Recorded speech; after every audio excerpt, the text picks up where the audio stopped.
But let's start So, with how he influenced and like went about talking with others, because I think this okay. was interesting.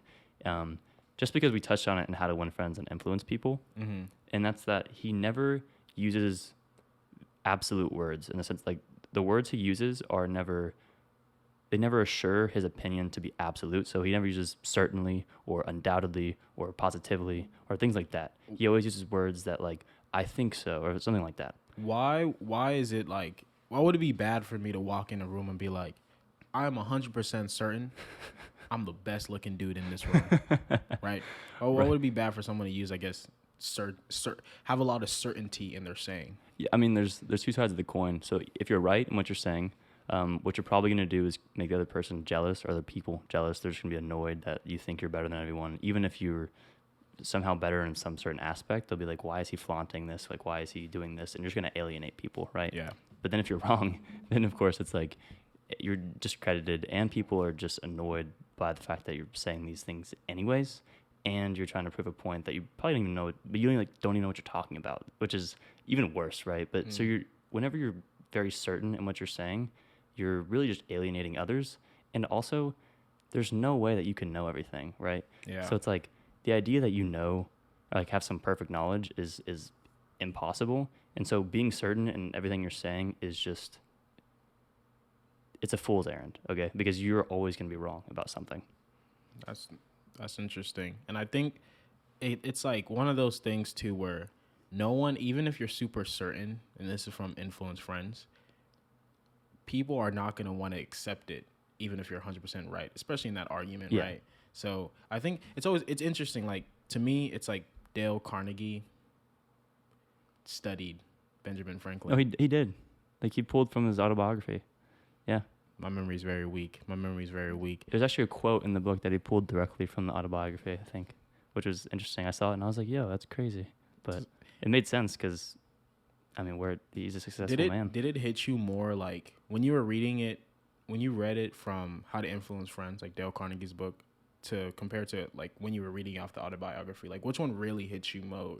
It was definitely Benjamin Franklin just because he had done so much in the world of like politics and helping others, and he had done so much for public service, and he had used his powers of persuasion so well that when he said that like this was a rule that he never broke really, and that was he attributed him not being so absolute in his saying as being a huge reason of why he was so persuasive. Mm-hmm. And when he said that, I was like, dang, he's done insane things for just for his time and for America and whatever.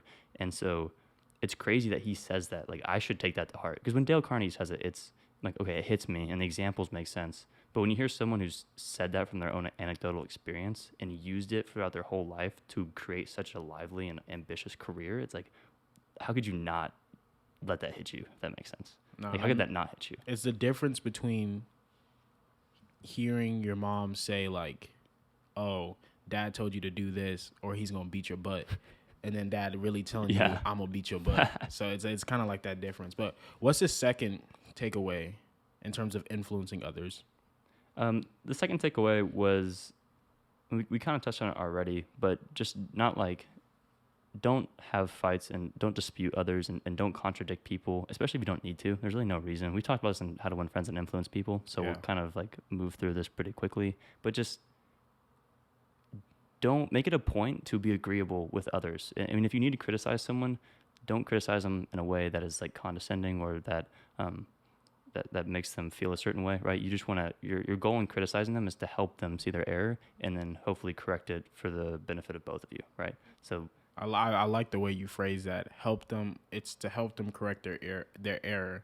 I think if you just look at it that way, it just kind of changes the way you approach yeah, that criticism. and you would want that also, hopefully, so that way they'll correct your error in a kind manner as well in the future, which which would be helpful because you want to be able to be corrected Yeah. and have good feedback yourself to be better than tomorrow than you are today. So And then for the third, and I think this one ties into we made a joke about this when we were reading How to Win Friends and Influence People. It was was this related to give someone a fine reputation to live up to, or is it?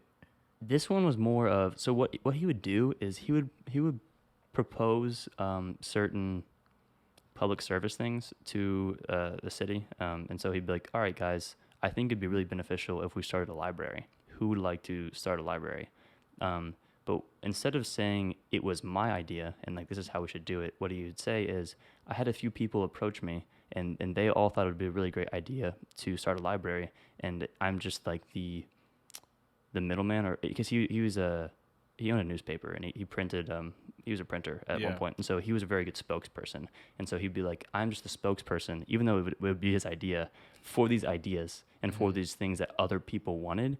And because he detached the idea from his personal reputation, I guess, he thinks that they were much more receptive among his peers. So No, and it ties in with the idea of giving someone a fine reputation to live up to. yeah, no, it definitely does. Because Yeah. it's when you feel like everyone or you, like you get introduced an idea and they present it in a way like we are going to do this, it makes you want to be more involved and get, the support from everybody else. So he's ahead of his time, to be honest with you. No, yeah, he really was. Like he should have wrote How to Win Friends and Influence People. I don't know why he was waiting too long to do this,